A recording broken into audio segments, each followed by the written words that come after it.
गहरी रात, जंगल में हल्का कुहासा छाया। चारों जानवर एक नदी के किनारे एक पेड़ के पास है। चारों के चेहरे गंभीर हैं। कहीं दूर से उल्लू की आवाज आ रही है। तुम सब ने की सुनाना। फिर से वही हादसा, फिर से किसी ने जंगल में शादी की और फिर से एक मौत। कहा जाता है जो भी इस जंगल में शादी करता है उस पर श्राप लग जाता है और फिर चुड़ैल उसे उठा ले जाती है। लेकिन ये श्राप आया कैसे? आखिर जंगल में शादी करने से चुड़ैल को क्या परेशानी है? ये कहानी बहुत पुरानी है। कहते हैं कि सैकड़ों साल पहले इस जंगल की एक रानी थी। उसने अपनी शादी के दिन जंगल के देवता का अपमान कर दिया था। तभी से हर शादी पर जंगल का श्राप जागता है और चुड़ैल वही रानी बन गई है।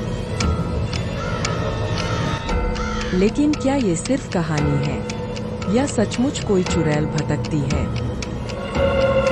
मैंने अपने चाचा से सुना था पिछले साल 2 खरगोशों ने चोरी छिपे शादी की थी और उसी रात दोनों गायब हो गए थे। अगली सुबह उनकी टूटी फूटी हांडियां मिली थी। अगर ये सच है तो हमें इस जंगल से दूर रहना चाहिए, खासकर जब कोई शादी करने की सोचे।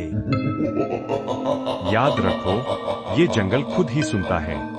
अगर किसी ने शादी का नाम भी लिया तो चुड़ैल को पता चल जाता है। जिसने भी जंगल के नियम तोड़े वो बच नहीं पाया। अगली सुबह जंगल में हल्की धुंध। एक छोटी झील के पास चारों जानवर मिलते हैं, लेकिन माहौल अब और ज्यादा तनावपूर्ण है। तुम लोगों ने सुना, हिरन और हिरनी आज रात शादी करने वाले हैं यहीं इस झील के किनारे। क्या ये पागलपन है? हमने कल ही तो बात की थी। उन्हें कोई कैसे समझाए कि ये जगह श्रापित है? अगर उन्होंने शादी की तो वो न सिर्फ खुद को बल्कि पूरे जंगल को खतरे में डाल देंगे। चुड़ैल जाग जाएगी।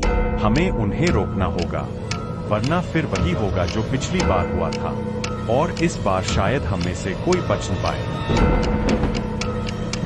अगर आज रात शादी हुई तो जंगल की शांति टूटेगी और श्राप का दानव फिर से जाग उठेगा। लेकिन अगर हम खुद वहां जाएं और शादी रोक दें तो शायद सब कुछ बच सकता है। या फिर चुड़ैल हमें ही निशाना बना ले। चाहे जो भी हो, हमें आज रात झील के पास पहुंचना होगा, इससे पहले कि बहुत देर हो जाए। आज रात या तो सब कुछ बचेगा या सब कुछ खत्म हो जाएगा। चांद बादलों में छुपा हुआ है। झील के किनारे धीमी रोशनी। झील के बीचों बीच कुछ हिरन और हिरनी की शादी करने वाले हैं, लेकिन झाड़ियों में छिपे चिड़िया, जिराफ, लोमड़ी और भालू यह सब देख रहे हैं, चिंतित और डरे हुए। देखो, वे शादी कर रहे। हमने उन्हें रोकने में देर कर दी।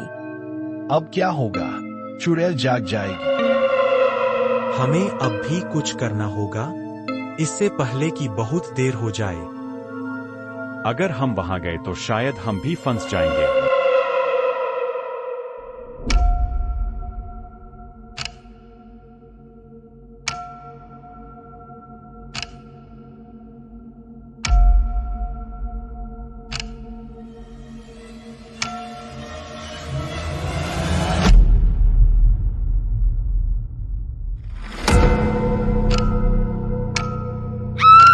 जहाँ से एक धुंधली काली आकृति उठ रही, उसके बाल बिखरे हुए हैं और आंखें चमक रही हैं। वह गुस्से में बड़बड़ा रही है। आसपास का माहौल बर्फ जैसा ठंडा हो गया है। झील के किनारे शादी होने वाली थी।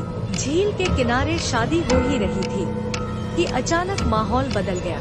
देखो, देखो, वो झील से बाहर आ रही है। ये तो वही है। चुड़ैल, भगवान बचाए। हमें यहाँ से भागना चाहिए, अभी के अभी। रुको, अगर हम हिले तो वो हमें भी देख लेगी। चुपचाप देखो क्या होता है। घिसकती चप्पलों जैसी आवाज और हड्डियों के चरमराने की ध्वनि। चुड़ैल पानी से निकलती है। उसके हाथ लंबे और पतले हैं। उसके गले से फटी-फटी आवाजें आ रही हैं। वह धीरे धीरे हिरन और हिरनी की तरफ बढ़ती है। भगवान के लिए कोई कुछ करो, वो उन्हें मार डालेगी। हमें चुप रहना होगा, हम कुछ नहीं कर सकते। अगर उसने हमें देखा, हम भी मारे जाएंगे। ये जंगल का नियम है, जो शादी करेगा वो मरेगा, अब कुछ नहीं बदलेगा। चुड़ैल ने दोनों को मार दिया था। जो भी इस जंगल में शादी करेगा वो मरेगा, हा हा हा हा। घना जंगल, रात का समय, एक पेड़ के नीचे जमा हुए हैं। अब कोई भी इस जंगल में शादी की हिम्मत नहीं करेगा। मगर सवाल ये है, चुड़ैल कब तक यहीं रहेगी?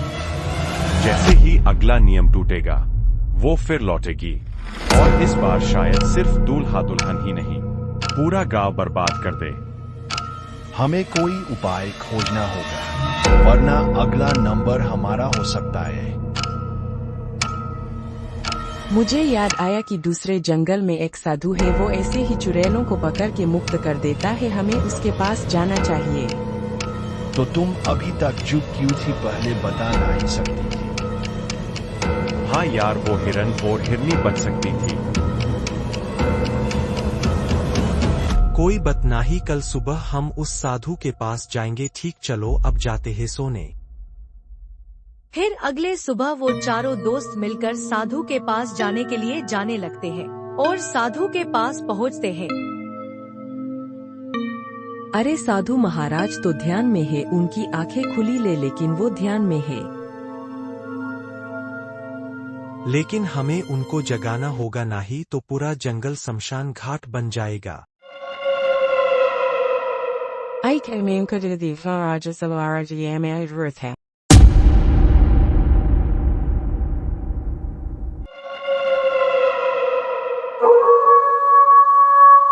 कौन हो तुम लोग और क्यों जगाया मुझे बताओ, क्या कोई मुसीबत है? जी महाराज, हमारे जंगल में एक चुसेर खड़ा है और हमारे जंगल में जो से दिखते वो से मुझे का बता देती है।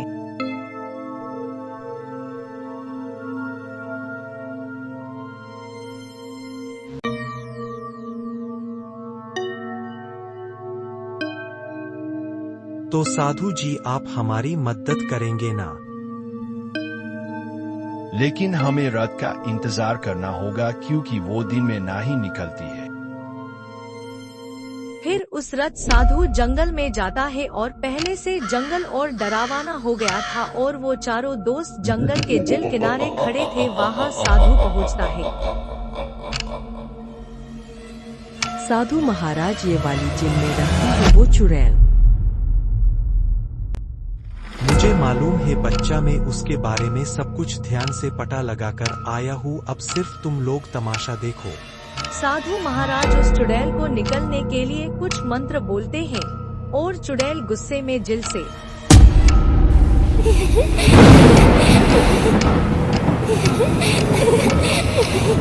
हा हा हा हा, तुम लोग मुझे मारने के लिए साधु को बुलाया, ठीक है, पहले मैं ये साधु को तुम लोगों के सामने मार देती हूँ, फिर पूरा जंगल मेरा शिकार बनेगा, हागा हा। साधु जी जल्दी कुछ कीजिए, वरना हम सब मारे जाएंगे। तुम लोग चिंता न करो, में सब कुछ संभालेगा। फिर साधु महाराज मंत्र पढ़ते हैं और चुड़ैल जलने लग जाती है और बोल रही है, आ आ आ आ, तुम लोगों ने ये अच्छा नहीं किया, मैं फिर लौटूंगी, सबको मरूंगी। ई ए ए ए।